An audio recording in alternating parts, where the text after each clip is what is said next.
Hello friends, welcome back in my channel यारेक्टिव स्टडी। इस वीडियो में देखेंगे क्लास 9 साइंस की बुक का chapter 4 structure of the atom.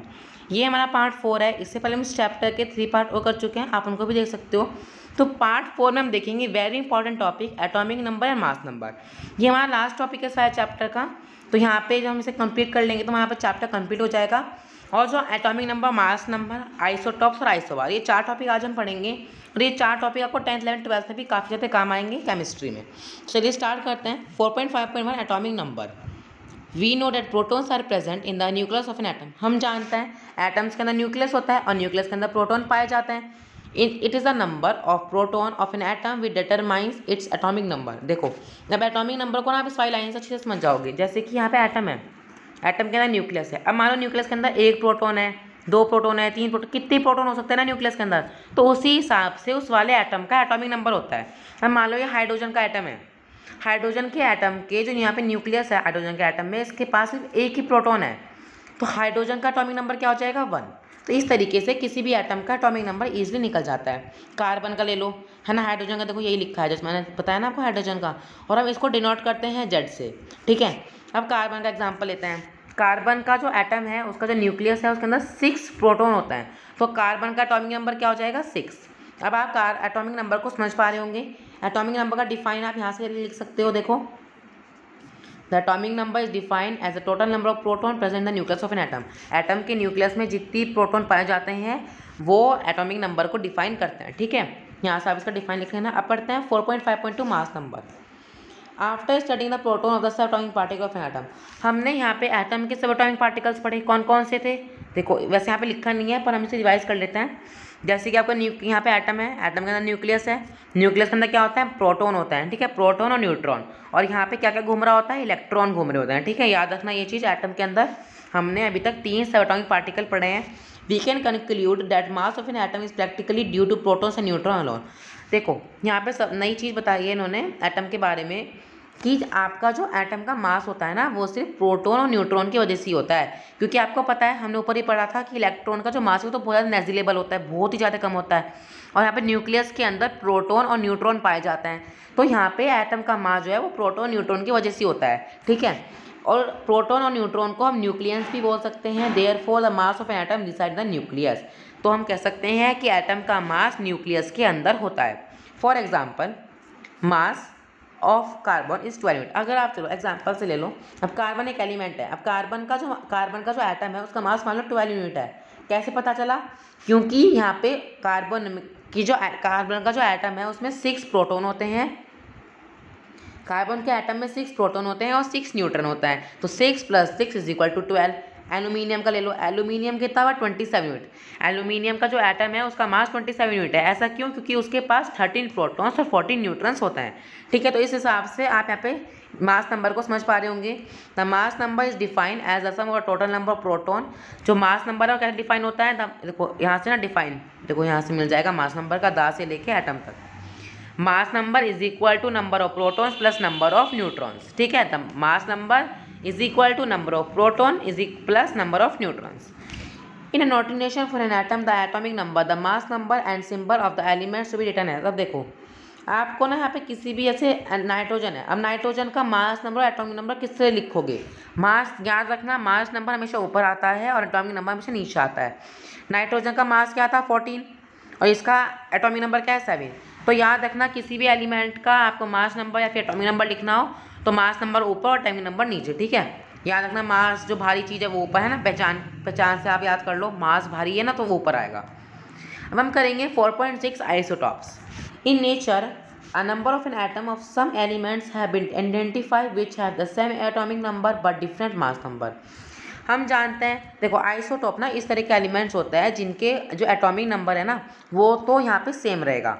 जैसे कि अभी एग्जांपल समझ लेंगे, एटॉमिक नंबर तो सेम रहेगा पर जो उनका मास नंबर है वो बिल्कुल अलग अलग होता है। ठीक है, देखो जैसे हाइड्रोजन है, बस आप ना एक चीज़ बता दूं, आइसोटॉप का कभी भी आपको एग्जाम में पूछना कि आइसोटॉप का एग्जांपल दो तो हाइड्रोजन देना। हाइड्रोजन सबसे अच्छा एग्जांपल रहता है आइसोटॉप के लिए। ऐसा क्यों रहता है अब वो चीज़ समझता है। हाइड्रोजन एक एलिमेंट है और हाइड्रोजन के अंदर 3 एटम है, प्रोटीरियम, डेट्रोरियम, ट्रिटियम। अब प्रोटीरियम को किस तरह लिखेंगे 1/1, मास नंबर ऊपर एटॉमिक नंबर नीचे। अब डेट्रोरियम का क्या है 2/1, टेट्रेरियम का क्या है 3/1। तो आप देख पा रहे होंगे इनका जो मास है 1 2 3 अलग अलग है और 1 1 1 एटॉमिक नंबर सेम है। तो आइसोटॉप ऐसे एलिमेंट होते हैं एक एलिमेंट में जितने भी एटम्स हैं उनका मास नंबर अलग अलग हो और एटॉमिक नंबर सेम हो। जैसे कार्बन, कार्बन अपने आप में एक एलिमेंट है। अब कार्बन के एटम्स में 12/6 14/6 12 अलग हो, 12 और 14 अलग अलग, 6 6 सेम हो गए। क्लोरीन 35 37 35 37 क्या मास नंबर सेम है, 17 17 अलग अलग हो गए। On the basis of this example, isotope are defined as the atom of the same element. यहाँ से देखो, यहाँ से आपको आइसोटोप का डिफाइन मिल जाएगा ऑन से लेके एलिमेंट्स तक, ठीक है, नहीं सॉरी ऑन से लेके ना नंबर तक कर लेना तो अच्छा हो जाएगा, ठीक है। यहाँ पे क्या होता है वही चीज़ लिखी है, एक एलिमेंट्स के एटम्स जिनका मास नंबर जो है यहाँ पर क्या रहेगा, same the same having the same atomic number, mass number अलग रहेंगे और एटॉमिक नंबर सेम रहेगा। Therefore we can say that they are 3 isotopes, है ना। हाइड्रोजन के एग्जाम्पल से हम इसको अच्छी तरह समझ पाएंगे। अब थोड़ा सा और देखते हैं इसके बारे में। Many element consist a mixture of isotopes. जो आइसोटॉप के जो एलिमेंट्स होते हैं वो मिक्सचर से बने होते हैं। Each isotope of element, element का हर एक आइसोटॉप एक प्योर सब्सटेंस है। आइसोटॉप की द केमिकल प्रॉपर्टी, आइसोटॉप्स की केमिकल प्रॉपर्टी सेम होती हैं पर उनकी फिजिकल प्रॉपर्टी अलग होती हैं। जैसे हाइड्रोजन है, हाइड्रोजन के अंदर 3 चीज़ें देखी तो इन तीनों की केमिकल प्रॉपर्टी सेम रहेंगी, फिजिकल प्रॉपर्टी अलग अलग हो जाएंगी। क्लोराइन अकर इन नेचुरल, देखो क्लोराइन देखो विथ मास है, क्लोराइन का मास क्या है 35 × 37 यूनिट, इसका रेशो निकाल लिया 3:1। The mass of an atom of natural element is taken as the average mass. देखो यहाँ से ना आप इसे अच्छे से समझ लो, जैसे ये है अभी 35.5 यूनिट है, ठीक है, क्लोराइन का है ये मास 35.5 यूनिट। अब ये कैसे निकला, हमने यहाँ पे एवरेज निकाल लिया। आप एवरेज निकाल के किसी भी चीज़ का मास ईजिली निकाल सकते हो। यहाँ पढ़ लेते हैं, ऐसे आप इस वाले पैराग्राफ में समझ जाओगे। The mass of an atom of an any natural element is taken as the average mass of all, ठीक है। आपको एटम का मास निकालना है नेचुरल एलिमेंट का, तो उन सबका एवरेज मास ऑफ ऑल, उनका सारा का सारा एवरेज ले लो, है ना। Occurring atoms of the element it has no iso. अगर देखो एक और एग्जाम्पल समझ लो, सल्फर है। अब सल्फर में कोई भी आइसोटॉप नहीं है तो सल्फर का जो एटम है उसके अंदर जो प्रोटॉन और न्यूट्रॉन होंगे उसे प्लस कर लेंगे, वो यहाँ पे सल्फर का एटम का मास हो जाएगा, ठीक है, क्योंकि सल्फर में कोई भी आइसोटॉप नहीं होता। But if an element occur in isotope form then we have to know the percentage of each isotope from and then average is the mass is calculated, ठीक है। मास यहाँ पे हमारा कैलकुलेट हो जाएगा। जो चीज़ यहाँ पे एक्सप्लेन करी वही चीज़ वाले पैराग्राफ में लिखी है, ठीक है। ये इतना इंपॉर्टेंट नहीं है और ना ही एग्जाम में आता। अब हम करेंगे यहाँ पे आइसोटॉप में सबसे इंपॉर्टेंट चीज़ है आइसोटॉप के एप्लीकेशंस, तो वही चीज़ पढ़ेंगे। यहाँ पे 3 एप्लीकेशन दे रखे हैं, तीनों का आप अच्छी तरह याद कर लेना। सिंस द जैसे यहाँ बताया आइसोटॉप के एलिमेंट्स की केमिकल प्रॉपर्टी बिल्कुल सेम रहती है।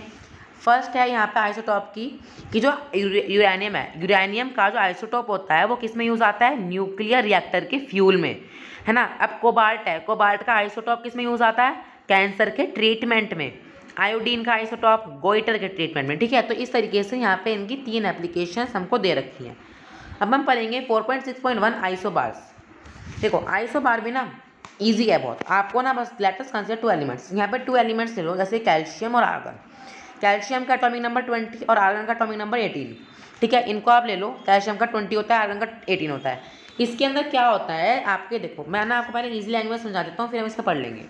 ऐसे आपके यहाँ पे 2 एलिमेंट्स हैं, एक एटम इससे ले लिया, एक एटम इससे ले लिया, ठीक है। तो आप देखोगे कि इन दोनों एटम्स का एटॉमिक नंबर अलग अलग रहेगा। जैसे इसका हो गया 5 और इसका हो गया 9 और इनका जो मास है वो बिल्कुल सेम रहेगा 15, ठीक है। तो इस तरीके से आप यहाँ पे समझ पा रहे होंगे कि अलग अलग एलिमेंट्स के अलग अलग एटम्स जिनका एटॉमिक नंबर अलग अलग है और मास नंबर सेम है उसको हम कहते हैं आइसोबार, ठीक है। वही चीज़ यहाँ पे लिखी है 40 तक, इनका 40 देखो यहाँ पे मास नंबर 40 और 20 और 18, एटॉमिक नंबर अलग अलग हो गया कैल्शियम और आर्गन का, और कैल्शियम और आर्गन का मास हो गया 40। That is the total number of nucleus is the same in the atoms of the pair of elements, atoms of different elements with different atom of number. देखो यहाँ से आपको मिल जाएगा आइसोबार का डिफाइन, देखो यहाँ से ये रहा, atoms of different elements with different atomic number which have the same mass number. अलग अलग एलिमेंट्स के अलग अलग एटम्स जिनका एटॉमिक नंबर डिफरेंट है और मास नंबर सेम है, उसे हम कहते हैं आइसोबार। इसके साथ यहाँ पे हमारा चैप्टर 4 कंप्लीट हो जाएगा। मिलते हैं चैप्टर 5 में। अगर आपको वीडियो अच्छी लगी हो तो चैनल को सब्सक्राइब करना, वीडियो को लाइक करना। Thank you for watching.